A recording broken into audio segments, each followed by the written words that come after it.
Okay, so we're here at a street vendor that sells snakes, and you can actually see the cages right beside me.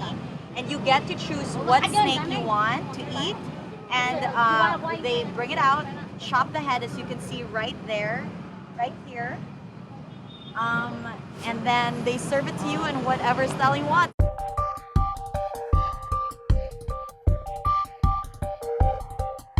So they're gonna pick a snake from the cage, chop the head off, get the fresh blood, skin it for the snake satay. Snake is not common fare in Indonesian dishes, but as in other countries, it is eaten here by some because it is believed to have healing powers. Locals also believe it enhances male sexual performance. Aside from Indonesia, snakes are eaten in Vietnam, China, Hong Kong, Thailand, and the Philippines, among others. Snakes are prepared differently in other countries.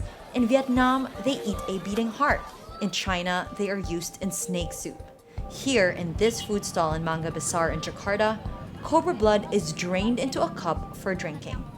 So this is what you get when you order cobra blood. You can see it's red, and right here is the liver.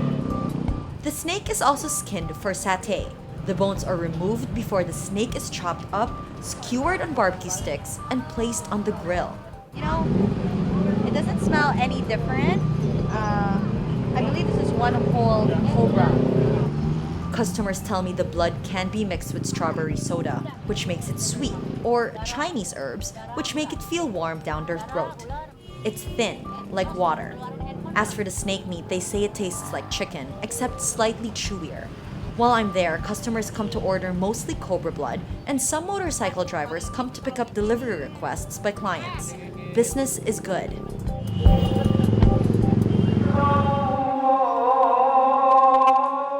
Indonesia has the largest Muslim population in the world, and Islam forbids Muslims from drinking blood. But vendors tell me it's okay if it's for medicinal purposes. The snake vendor, Ibu Leia, has been selling snake for over 10 years. Ibu Leia says she has never been raided by cops or approached by activists in all her years selling here. But it hasn't been a danger-free job. They tell us not to come too close to the cage because the cobras may spit venom at us. And of course, they bite as well. Her arm shows a huge scar from where she was bitten by a snake a few years back. Itu gimana rasanya? Waduh, rasanya tuh di sini. Sakit. Oh, it hurts in the heart. Sakit. 2 bulan di rumah sakit. Despite the dangers of interacting with snakes, they are still often seen in close proximity to people in Indonesian culture. Snake dances, for instance, are popular across the country. Last year, a 26-year-old dangdut dancer died after she was bitten by a king cobra she was dancing with on stage. Performers take the risk of dancing with snakes because it often earns them more money. Snakes are even used in spas for a unique massage experience. In Indonesia, wild harvest is allowed for abundant snake species, but the government sets quotas. For species with declining populations, quotas are significantly reduced. The king cobra snake is among these vulnerable snake species, with a declining number in the wild. King Cobra Restaurant, a stone's throw away from the roadside stall, is a more formal restaurant often frequented by tourists. A walk through the restaurant's back room reveals cages with a variety of snakes. Here, they sell smaller snakes, like the ones sold in the stalls, but they also sell king cobras for 800,000 Indonesian rupiah, or $80 per meter.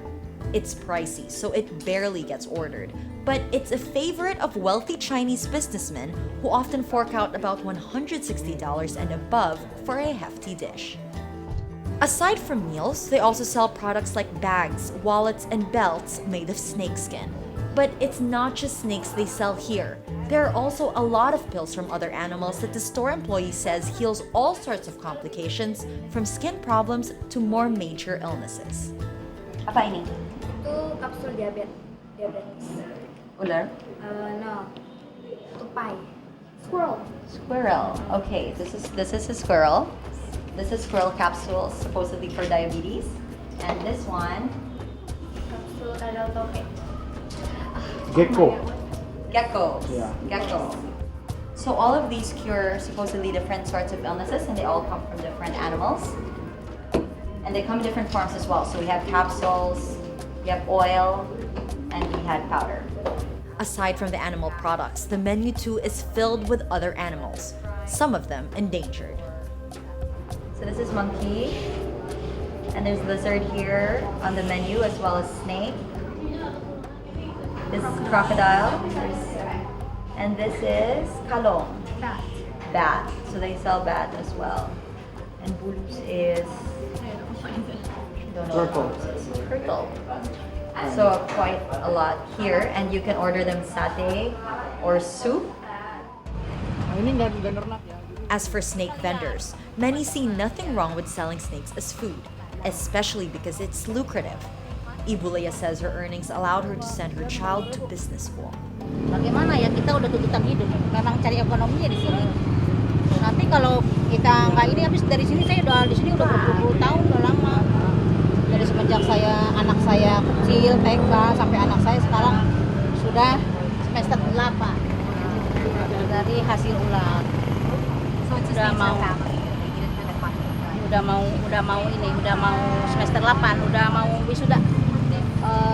Skripsi, sebentar lagi skripsi. Dari mana? While some like snakes on their plates, others like snakes as pets. Indonesia, one of the most biodiverse countries in the world, is still the place to go for that. Breeding farms like this one in Bogor supply live snakes to reptile lovers from all over the world. This farm abides by government standards and is inspected every quarter by the Wildlife Authority. It is registered to breed certain animals and is issued export permits for captive bred stock produced on the farm. There are less than 10 licensed farms like these in Indonesia. American Dan Malari is an avid reptile lover who has been coming to Indonesia for years because he says snakes here are a lot more diverse and unique than in other countries. He finds snakes here to breed and sell in the United States. This is an albino Homolopsis buccata. It's a puff-faced water snake.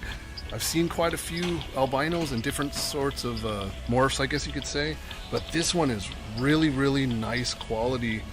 The bands are very prominent compared to a lot of the albinos that I've seen in the past, but it's very, very nice. In Indonesia, quotas for snake species apply not just for live exports, but also for skins and food.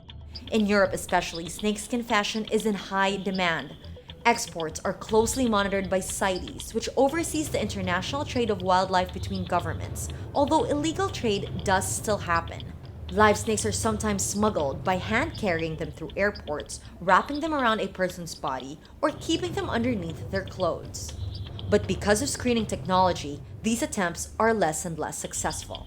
As for skins, illegal annual global trade of snakeskin is worth about $1 billion, according to the Python Conservation Partnership.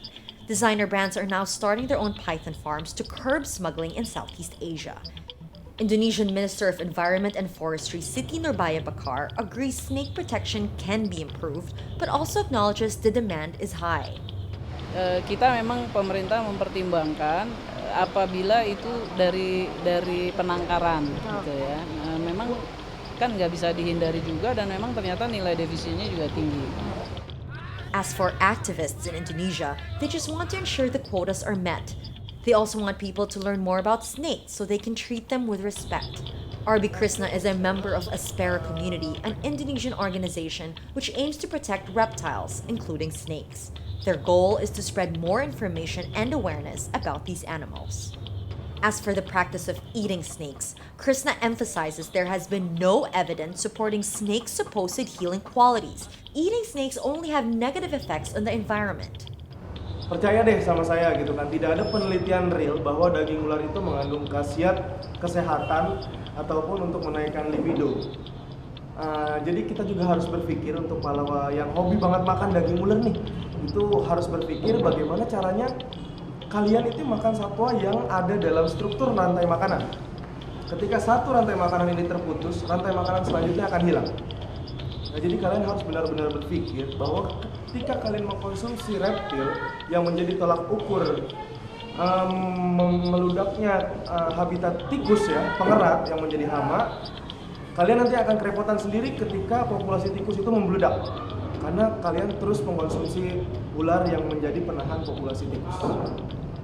Indeed, snakes will continue to be controversially intertwined with Indonesian culture and lifestyle for years to come. As demand continues to increase from live snakes to skins to meat, strict enforcement of trade and harvest quotas are all the more important, as is the reconsideration for consumers of wearing, eating, or keeping snakes at all. Natasha Gutierrez, Rappler, Jakarta.